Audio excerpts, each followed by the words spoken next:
Hello नीटेंजर्स। आज मैं आपके लिए क्लास 11th बायोलॉजी के पहले चैप्टर जीव जगत के 5 ऐसे एमसीक्यू लेकर आया हूँ जो पूरी तरह एनसीईआरटी पर आधारित हैं। लेकिन ध्यान रहे, इन 5 में से 2 सवाल ऐसे हैं जिनमें 90% स्टूडेंट्स गलती कर देते हैं। देखते हैं आप इन सभी सवालों का जवाब दे पाते हैं या नहीं। सभी स्टूडेंट्स अपने आंसर कमेंट बॉक्स में बताइए। तो चलिए शुरू करते हैं। ये रहा आज का पहला सवाल। निम्न में से कौन सा स्टेटमेंट गलत है? सभी जीव मेटाबॉलिक रिएक्शन करते हैं। सभी जीव स्टिमुलाई का रिस्पॉन्स देते हैं। सभी जीव प्रजनन करते हैं। या जीवित कोशिकाओं में मेटाबॉलिज्म होता है।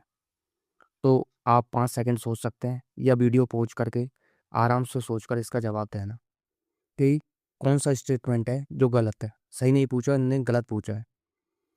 तो इसका आंसर है ऑप्शन नंबर 3, सभी जीव प्रजनन करते हैं। बाकी के 3 ऑप्शन गलत है। पहला ऑप्शन है सभी जीव मेटाबॉलिक रिएक्शन करते हैं, तो बिल्कुल सही बात है। जितने भी एक कोश के और बहुकोश के जीव हैं सभी में उपापचय क्रियाएं होती हैं, तो पहला ऑप्शन सही है। लेकिन उन्होंने गलत स्टेटमेंट पूछा था, तो ये आंसर नहीं है। दूसरा है सभी जीव स्टिमुलाई का रिस्पॉन्स देते हैं। इसका मतलब है कि वातावरण में जितनी भी उत्तेजनाएं हैं, संवेदनाएं हैं, उसके प्रति प्रतिक्रिया दर्शाता है। तो प्रत्येक जीव उसके प्रति उत्तेजनाओं के प्रति प्रतिक्रिया दर्शाता है, तो ये बात भी सही है। चौथा ऑप्शन है जीवित कोशिकाओं में मेटाबॉलिज्म होता है। तो जितने भी एक कोश की, बहुकोश की, तरह तरह के जीव हैं सभी के अंदर उपापचय क्रियाएं होती हैं, और कहाँ पर होती हैं? कोशिका के अंदर। तो बात सही है, लेकिन उन्होंने उन्होंने गलत स्टेटमेंट पूछा था। तो इसका सही आंसर होगा सभी जीव प्रजनन करते हैं।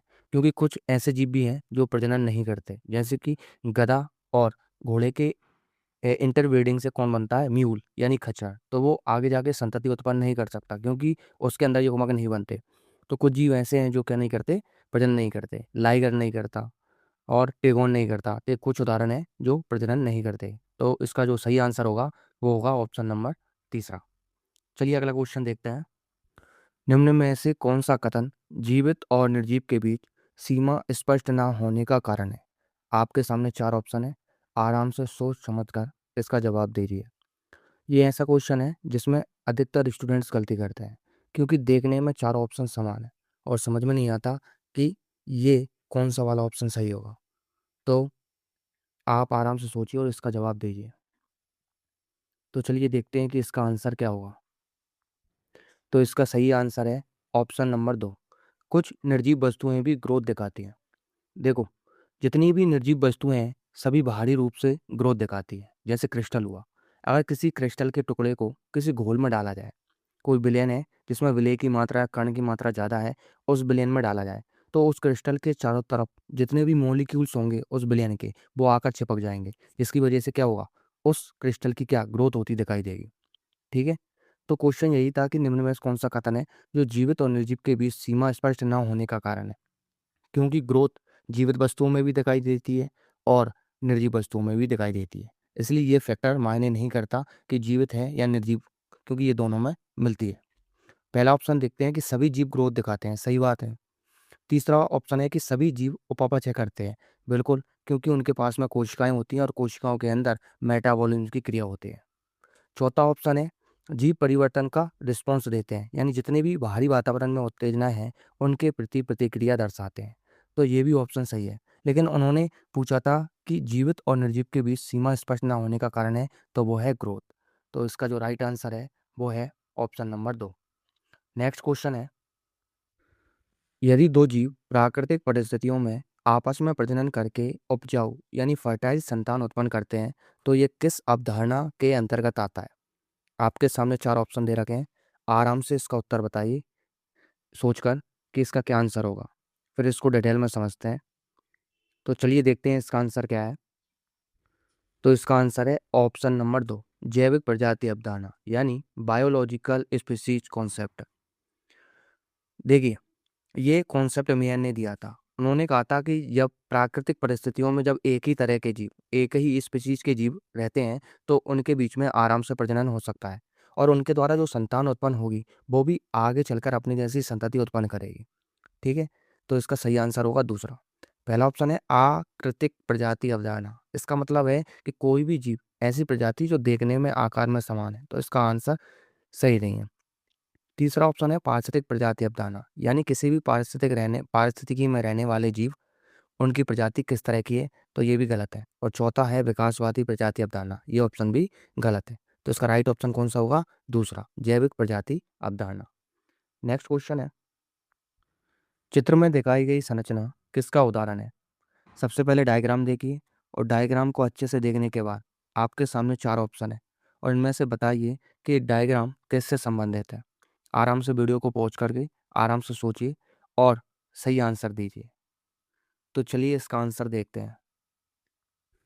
तो इसका सही आंसर है दूसरा, डाइकोटोमस की, मतलब द्विविकल्पी कुंजी। इसका मतलब ये है कि जब भी किसी नई जीव की पहचान होती है, नई जीव की खोज की जाती है, तो सबसे पहले उसको पहचाना जाता है। पहचान के बाद में उसका नामकरण किया जाता है, और नामकरण के बाद में उसका क्या किया जाता है? वर्गीकरण किया जाता है।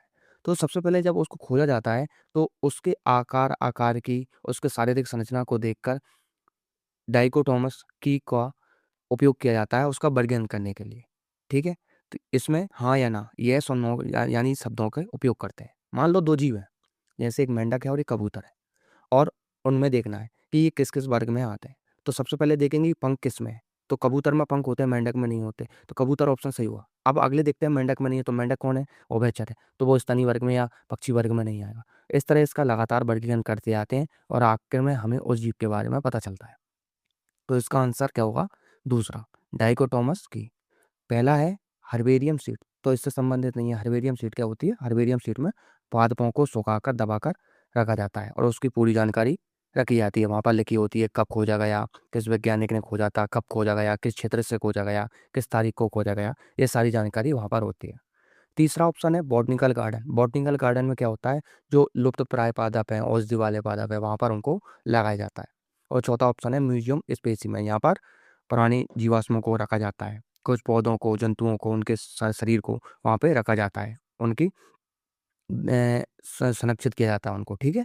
तो इसका जो राइट आंसर होगा वो होगा दूसरा, डाइकोटोमस की। नेक्स्ट क्वेश्चन देखते हैं। स्पीसी ऐसे जीवों का समूह है जो इंटरब्रीड कर सकते हैं और फर्टाइल ऑफ स्प्रिंग उत्पन्न करते हैं। यह डेफिनेशन किसने दी? फर्टाइल ऑफ स्प्रिंग का मतलब है उर्वर संतति। मतलब अगर किसी मादा और नर ने संतति उत्पन्न की, तो वो आगे जाकर भी वो संतति जब मैच्योर होगी तो वो भी आगे जाके प्रजनन कर सकती है। तो ये डेफिनेशन किसने दी? चार ऑप्शन है, लीनियस, अर्नेस्ट मेयर, डार्विन और एरिस्टोटल, यानी अरस्तु। तो आप आराम से सोच समझकर इसका आंसर दे सकते हैं। तो चलिए इसका आंसर देखते हैं क्या है।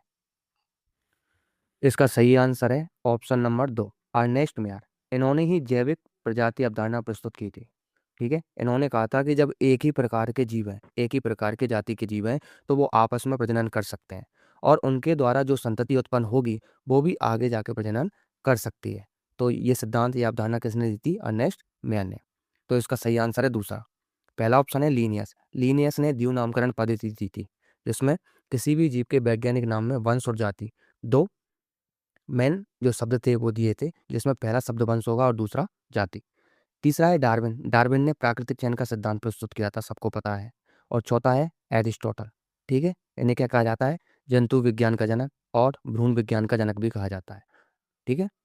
तो आपने इन 5 क्वेश्चन में से अब तक किए अपन ने, इनमें से कितने सही हैं ये मुझे कमेंट में बताना।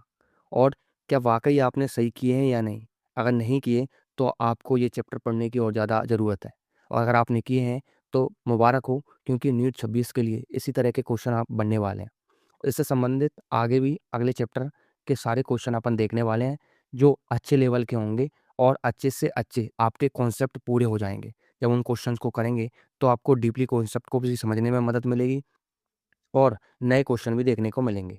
तो मिलते हैं अगली वीडियो में, तब तक के लिए धन्यवाद।